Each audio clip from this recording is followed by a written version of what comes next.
Selanjutnya kalau nggak lihat boleh itu kosong depan, saya depan kosong, makanya digunakan ya. Gimana saya itu ya? Halo.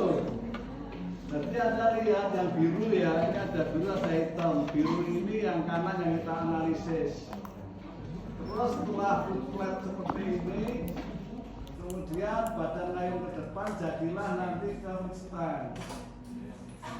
Berdiri pada satu tungkai seperti ini. Setelah itu si kaki tungkai ini akan semakin ke belakang karena badan ngayun ke depan. Semakin badan ke depan, dia di belakang. Masuklah ke fase push off ya, dorong. Dengan dia dorong maka badan ngayun ke depan. Badan ngayun ke depan, tungkainya akan ke arah fleksi. Jadilah fase akselerasi. Terangkat ini. Setelah terangkat dia akan ngayun ke depan gara-gara pendulum efek. Tahu pendulum? Ini posisi seperti ini, kalau dilepas ototnya nggak kerja, dia kan jatuh. Jatuhnya langsung ke depan gini kan, ngayun. Pendulum tahu tak pendulum bandul itu loh? Tahu. Oh tali. Nah ya ini loh. Kalau ini posisi di belakang, ya kan, ditahan kalau dilepas itu terjadi. Kanan kiri osilasi.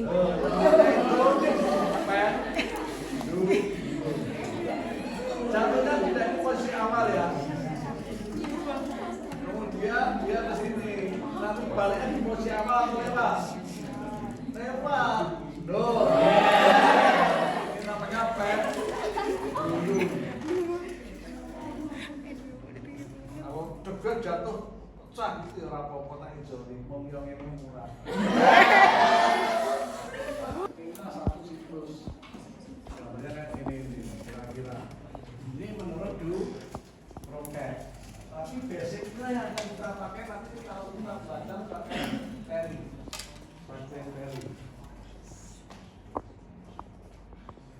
Masih, prokes ngomong kayak gini. Pada saat listrik kayak gini.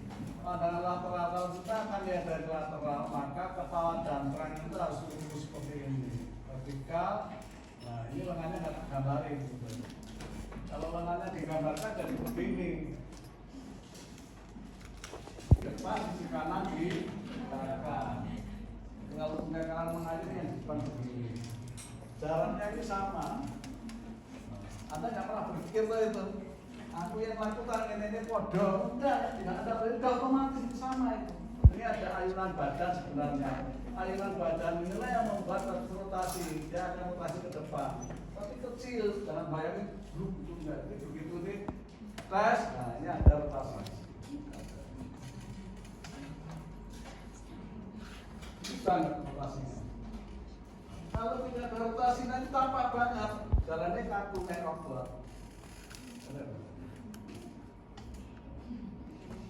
Ada rotasi ini terkunci. Tapi kalau ada jalan ini jadi badan itu fleksibel. Kaki homo dorsifleksi, ini dorsi 90 derajat. Nah kondisi strike. Kemudian hal ini bisa berubah tidak seperti seharusnya, ya kan? Misalnya seperti itu. Kepala dan terang itu geser ke depan sampai ke lantai. Tapi saya nyentuh, tak ini langsung ngayun dulu. Padahal kalau kita belum ngayun, ngayunnya itu nanti ini dorongannya bareng ngayun. Kalau dia waktu nyentuh langsung ketel, kita ada masalah. Apa masalahnya? Dia nggak bisa nguntut. Karena fase ini kan fase perubahan berat badan, alias kalau pada tungkai kita analisis fase mulai menerima beban tubuh. Jadi pintu headstrike, terus beban tubuh dipindah. Dengan dipindah ke kaki ini, ya kan, maka lutut harus kuat. Kalau nggak kuat dia jatuh. Nah kalau ototnya lemah, maka kompensasi dia akan ngayunkan badan ke depan. Dengan badan ngayun, dampaknya lutut menjadi ke arah ekstensi. Coba berdiri. ya kan? Airnya badanmu ke depan, gini. Rasakan di lututmu. Ada tekanan atau di lutut? Nah, harus rasakan nanti malah extensor lututnya. Kemungkinan ini ototnya bermasalah. Ya, dia lemah.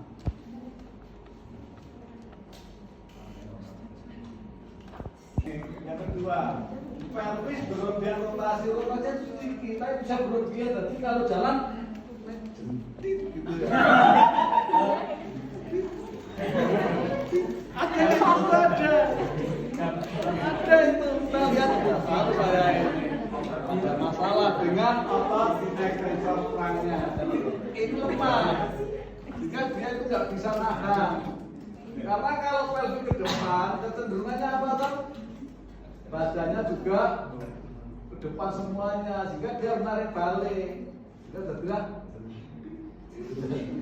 itu ada itu lucu-lucu kalau ada di rumah saya itu lihat pasien lucu-lucu, tapi jangan diketawain.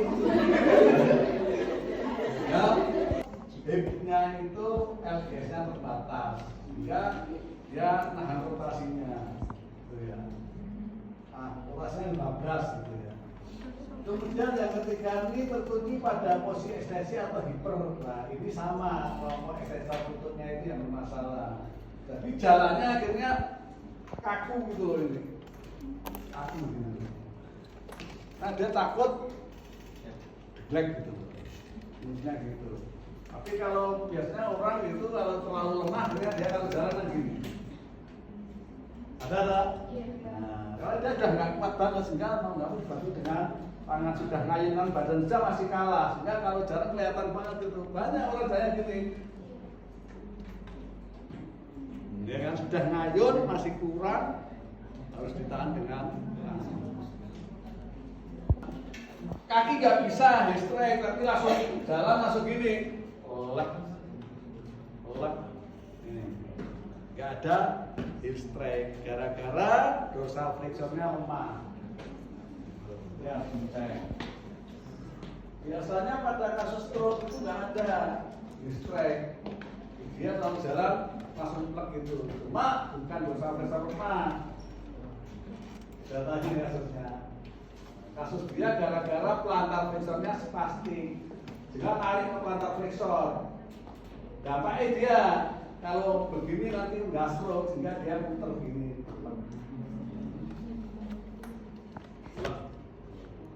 Nanti kalau pas di fase ini yang kelihatan. Kita terayun dengan cara ya sama dengan itu. Tungkai pelvis segaris vertikal ya. Jadi kalau sudah kita mulai pindah ke sini, maka badan itu sudah lurus dengan tungkai yang dianalisis. Jadi condong ke satu sisi sini doang, vertikal dengan tungkai. Terus kalau ada dari depan mestinya ini plantar bagian telapak kaki itu tampak dari depan lihatnya. Nanti Anda cocokin dengan video yang sudah saya kirim linknya itu. Terus penilaiannya apa ini? Perang bergeser ke tungkai homo, ya, dia geser cepat gitu ya. Jadi langkahnya jadi pendek dampaknya. Kalau dia cepat-cepat geser gini, langkahnya pendek-pendek. Gitu. Langsung geser, padahal kan belum sebenarnya. Ini kemungkinannya apa ini? Indorotatornya. Yang perlu ada cek indorotator D, karena waktu dia begini ini indorotator harus nahan dulu, belum dilepas. Kalau dia udah dilepas dia lari langsung. Dia nahan dulu supaya kita nggak lari. Maka otot indorotatormu yang di dalam ini tuh kalau Anda lari udah capek di situ. Teman-temannya di bagian dalam hipter. Sama T sebenarnya ya. Tapi kalau dia di sini bukan di pasudar darah ini dulu. Maka otot ini paling mudah cedera juga. Kemudian kita extensor ini juga kita lihat. Kemungkinan dia bermasalah maupun efektor kaki. Tungkainya ABD. Tungkai itu mestinya masih di ADD, tapi dia malah buka lebar, gitu loh. Jadi kalau jalan bukannya kok manis gitu, tapi agak lebar gitu. Ada caranya gitu loh. Ya kan? Nah, lebar. Tanda itu aduktor lemah. Allah menguji akhirnya. Jadi orang kalau jalannya yang seperti ini itu, aduktornya itu bermasalah. Hanya melihat bisa keren ya.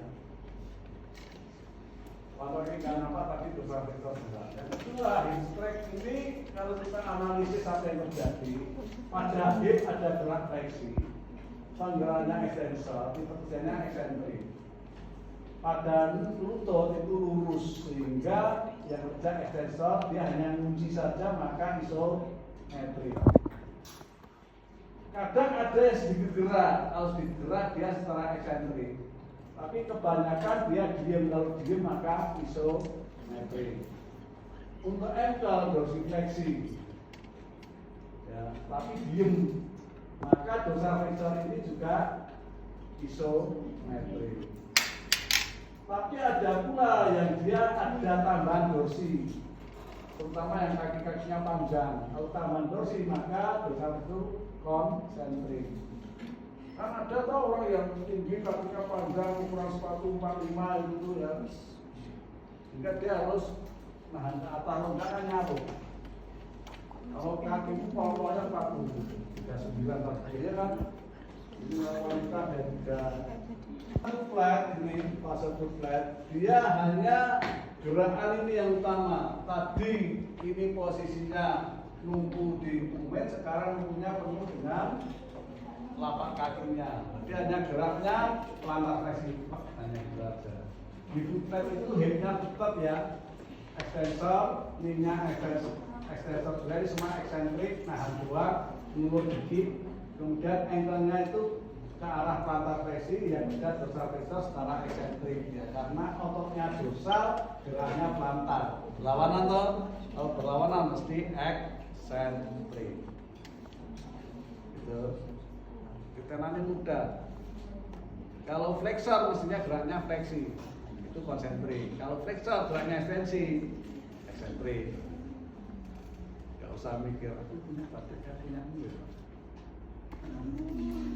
Mana itu motifnya biru tapi ya betul punya orang pendek, kaki mall. Heel, foot flat, badan naik ke depan, peredaran ini jadi begini. Pasal pas posisi berdiri satu, enggak. Maka kepala trunk itu vertikal dengan kedalaman dekat dengan midline. Ya karena ini kaki sini ya ini juga begini paling. Posisinya sama. Jadi kalau Anda jalan betul di videokan itu nanti di stop tamat banget tuh. Aku mau geser butuh rata tegel nanti Anda tidak repot. Ini siap-siap dorong ke arah lantai. Ini sebagai momentum untuk memindahkan badanmu ke depan. Kemudian balan asisten itu sejak ini didorongkan sampai terangkat dari lantai, maka ini pendek banget, cuma 10% dari waktu tempuhnya. Setelah dia mengangkat dari lantai sudah terangkat, terus dia diangkat tinggi, jadilah maksimal fleksi seperti ini. Inilah keadaan yang kita kenal sebagai pick up, diangkat. Nah setelah itu nanti dia akan naik ke depan, menjangkau ke depan namanya reach. Maka itu persennya gede juga, 25%. Jadi paling gede itu di posisi trunk glide dan reach. Nah, trunk glide itu bisa terjadi gara-gara ini nanti bahwa Anda melangkah dan menaik itu berlawanan. Kalau tumpukan tungkainya kanan ke depan, maka lengannya yang kiri. Sehingga ada gerak sliding dari trunk, gerak sliding, gerak kuncur ya, gerak kuncur dari trunk, itu namanya trunk glide. Lalu bagaimana sih kondisinya masing-masing? Truk itu karena dia nggak bisa dorsi, sehingga kalau dia begini ngayunnya nyaruh, maka dia kompensasinya jadi salah. Mestinya dilatih dorsi, karena dia nggak kuat, akhirnya dia diputer. Dengan diputer begini dia nggak nyaruh. Tapi ini kan kalau jalannya ramai kan digali kocok ya. Betul toh? Aku mau mulai tendang, duduk. Inilah simpulannya akhirnya ketemu. Dapat beri juga. Di sekolah ada di